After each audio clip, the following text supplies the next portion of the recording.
आज मी बनवणार आहे रसरशीत असा गुलाबजामुन। आयुष्यात पहिल्यांदा मी हा गुलाबजामुन आज बनवणार आहे, तर टॅग करा तुमच्या गुलाबजामुनला। त्यासाठी मी घेतलेला आहे खवा आणि मिल्क प्रोडक्ट्स इचलकरंजी यांचा हा खवा आहे।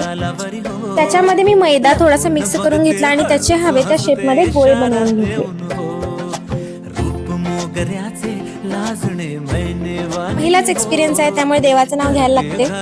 त्यानंतर मग मी हे असे छान गोळे असे खरपूस भाजून घेतलेले आहेत आणि मेन इन्ग्रेडियंट आता पाकाचा येतो। त्यासाठी मी पाकासाठी पाणी, साखर, थोडंसं तूप टाकलं आणि वेलदोड्याची पावडर। फ्राय केलेले गुलाबजामुन आपल्याला पाकामध्ये डीप करून ओव्हरनाईट ठेवायचे आहेत आणि सकाळी खायचे आहेत। चला तर बघूया मग। ही होती माझी दुसऱ्या दिवशीची रिॲक्शन।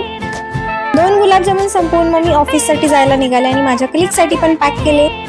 अशाच रेसिपीसाठी या गुलाबजामुनला नक्की फॉलो करा। बाय।